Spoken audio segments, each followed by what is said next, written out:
Welcome to English Mastery Daily. In today's explainer, we are unlocking the code to professional business meetings. We've all been there, right? That feeling of being totally lost because, let's face it, meeting language can feel like a world away from the English we use every day. But that stops today. We are going to give you a complete toolkit to help you not just survive, but actually thrive in any business meeting. We're going to follow the entire life cycle of a real meeting, from start to finish, giving you the right tools for each stage. Let's dive in. First impressions really do matter. So let's start at the very beginning, kicking off the meeting the right way. A strong start is actually pretty simple. It follows 3 basic steps. First, you greet everyone. Then, you lay out the plan. And finally, you set the time constraints so everyone's on the same page. And this slide really shows you the kind of language you can use. Notice how clear and direct these phrases are? It immediately shows you're prepared. Okay, so the meeting has started. Now let's get into the core of the discussion. This is where the real work happens. When it's your turn to speak, structure is absolutely everything. You can use these phrases to guide your listeners through your points, one by one. Now, this is a really interesting one. What do you do when you're the one who's confused?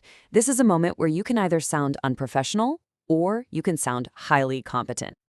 Yeah, you want to avoid blunt questions like, what? Instead, try using professional phrases that pinpoint what you need. Something like, could you give me an example of that? Your responses really show that you're engaged. So here's how you can agree, how you can disagree respectfully, and most importantly, how you can add value to the conversation. Okay, now we're going to cover the unwritten rules, the common mistakes you'll want to avoid, and some of these special vocabulary that you'll hear professionals use.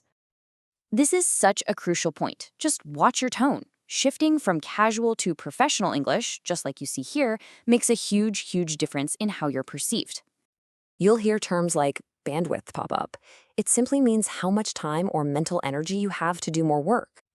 And if a topic is getting way too detailed for the whole group, someone might say, let's take this offline. All that means is, hey, let's talk about this later, just the two of us. How you end a meeting is just as important as how you begin. The goal here is simple: clarity and action. A really professional closing has these 4 key parts. You summarize what was decided, you confirm who is doing what, you set the deadlines, and of course, you thank everyone for their time.